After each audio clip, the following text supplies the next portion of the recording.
yani oxirigacha o'qiman. O'qib qoldirmasam, to'xtab jumlani tamomlatib yozib qo'yaman. Navni turibdi o'zi, navni so'rab turibdi. Yana qarang. Ikki to'g'ri chiziq, kesishtirdi. Yana oxirigacha mana nimadir? Hosil bo'lgan qo'shni burchaklar 5/7. Ya'ni 5/7 degan nima narsa bu? Dasta. Yo'q, alfa bilan betami? Alfa teng 5x, beta teng 7x. Proporsionallik degan narsa bor. X o'rnida son bor. Tushundingizmi? Demakdan imberimiz nima ekan shunda? 5x imberimiz 7x. Ikkisini qo'shgan ichini beradi? 12. Yaxshi, ichini beradi. 180. X topib bilamizmi? Tushundingizmi? Aha, zo'r. Uzun birinchi mavzu qo'shni burchaklar.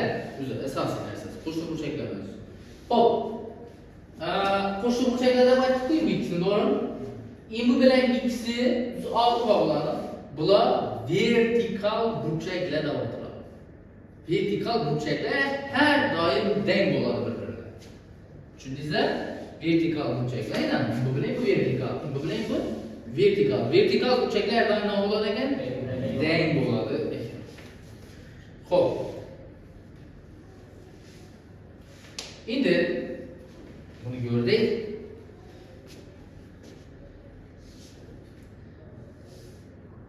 Xo'p, minut bo'yicha bir gradus narsamiz bor, shuni ham ko'rib o'tib ketamiz. Demak, soatdan nima biladi, to'g'rimi? Soatdan 12, 1, 2, 3, 4, 5, 6, 8, 9, 10, 11, 12, to'g'rimi? Xo'p, bir aylanib yesam necha gradus beradi? 360 gradus. Bir aylanib yeganim necha vaqtda? 24. Yo'q, 12 soat. Bir aylanib yesam 24 soat bo'ladi. Bir aylanib. Bir soat. Minutda 60 minut. 60 minut aylansam necha gradus o'shaman ekan shunda? 360 gradus o'shaman ekan, to'g'rimi?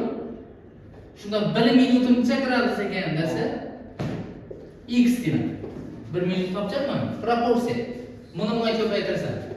60 ko'paygan x, 360 ko'paygan 1. X topgan 6 gradus beradi. Demak, soat 1 minutda 6 gradusga buriladi ekan. Minut mili 6 gradusga buriladi ekan. O'qish aylansa 360 gradus beradi ekan.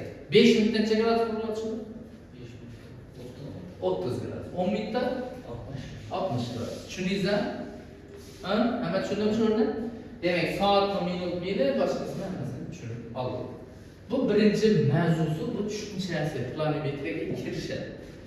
Planimetriyaga kirish faqat bizlarda ko'pincha misollarda qo'shni burchaklar bilan o'tiladi. Mana endi sizlar bilan keyingi mavzularni o'tamiz. Xo'p, keyingi mavzular. Mana aslında.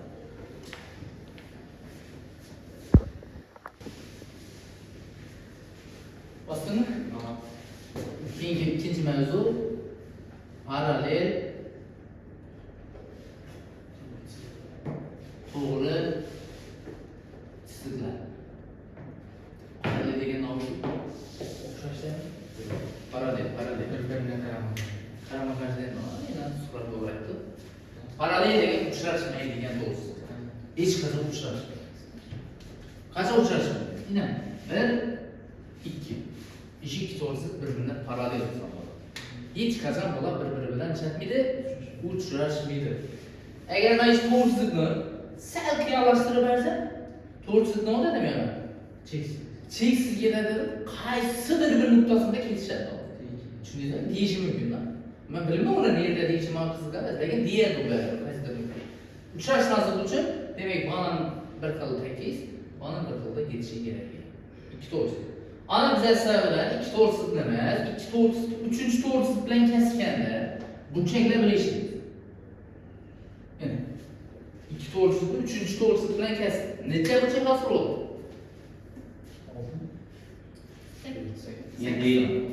8 dona burchak hosil bo'ldi. 1, 2, 3, 4, 5, 6, 7, 8 tane burçak. Başka burçak var mı şurada? Yok, hani fazla şey yok. Hop. Birimiz alfa, beta. Beta, alfa. İmbiyerimizden tamam. Paralel olsa ve üçüncü to'g'risini bilan kassa, biringizdan xuddi shu tipda burchakka bo'linadi. Ya'ni birimiz ham alfa, birimiz ham beta, beta, beta, alfa bo'ladi. Qoidasi bor shu. Agar ikki parallel to'g'risini, uchinchi to'g'risini nishat kassang ham, nish tartibda kassang ham, bu nima bo'ladi ekan? Imbierdagi burchaklar bir-birini teng bo'ladi ekan. O'lchab ko'rsangizlar bo'ladi. Bo'ldi. Xo'p. Endi tashqi almashinuvchi va ichki almashinuvchi burchaklar bor. İçki almashinuvchi burchaklar ichidagi burchaklar, tashqi almashinuvchi burchaklar tashqaridagi burchaklar hisoblanadi. Tushundingizlar? Ichkari va tashqari. Buni ichida va buni tashqarisidagi almashinuvchi burchaklar bor. Ularni tushunib o'tkazsangiz bo'ladi. Qaysi ichki, qaysi tashqi degan narsa. Bo'ldi. Bu yerda unchalik bu narsaga to'xtalib o'tirish shart emas. Ana endi misoldan chiqib bo'ladi. Misolda ko'rsatib bersam. Xo'p. Birinchi misol, bir misol ko'rsam bo'ldi. Tushunasiz, oxirgi misol. Inish o'rnidagi dik tushirgan, adminga ekanligi.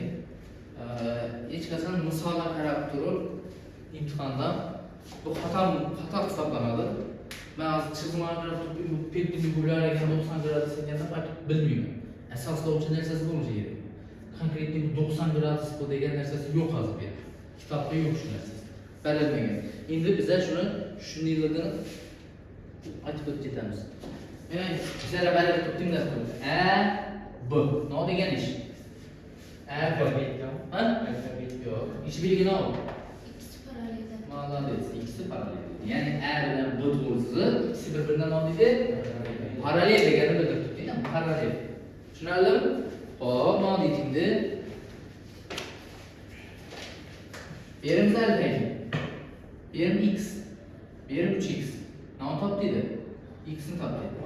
Neçe topalım?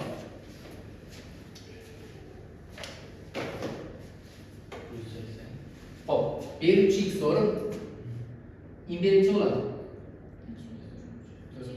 3x oladı. Yine bu. Beta olsa beta oladı. Alfa olsa alfa oladı. Yani bu olsa birinci oladı. X. Doğru mu? Birim 3x. İkisini koşkan neçe gradus var? 360. Ha? İşin neçe gradus var? 180 mi? Ya ilk bu çek. Doğru mu? X'in 45. Hemen şöyle. Ha? Demek ne şarttan faydalandı? Paralellik şartlarından faydalandı. Bir bilen bir dengledikten bir bilen bir dengledik. Bir bilen bir dengledik. Tushundingizmi? Paralellik şartlarından faydalanadi. Murakkab misollarda endi shu narsalar ishlatiladi. Oddiy bo'lib turgan bo'lishi mumkin, lekin trapetsiya mavzusida ishlatib ketamiz bu misolni. Trapetsiyadan paralellik narsasi bor. Ikki asos bir-birini parallel va burchaklarni ishlatib ketadi shu. Shuncha maqsad qilgan bor.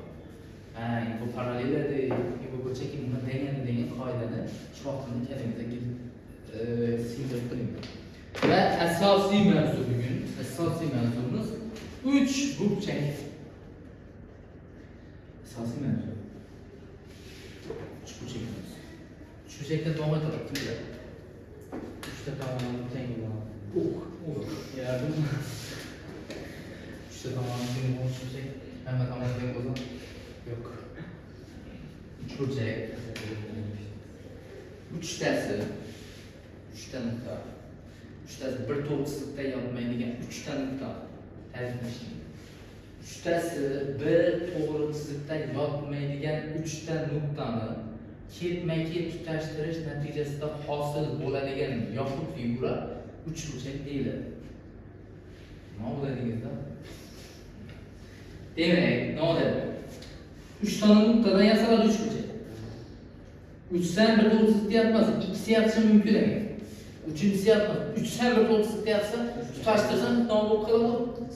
Sizi bo'lib qoladi. Bu hech narsa bo'lmaydi. Shuning uchun 3'si bir to'g'risida yapmaydigan 3 ta nuqtani, 3tasi bir to'g'risida yapmaydigan 3 ta nuqtani ketma-ket tutashtirish natijasida hosil bo'ladigan yopiqmi? Figura nima deb ekan? Uchburchak deyiladi. 3 ta nosib aytmoqmi? Biza nuqtalarimiz endi. Biza A, B, S bilan belgilaymiz. Va uni biza A, B, S. Ya'ni A burchak, B burchak, S burchak va A3, B3, S3 deb belgilaymiz. Agar bunday bo'lsa, burchak, endi bu belgi burchakni bildiradi. Burchakka o'xshab turibmi? To'g'rimi?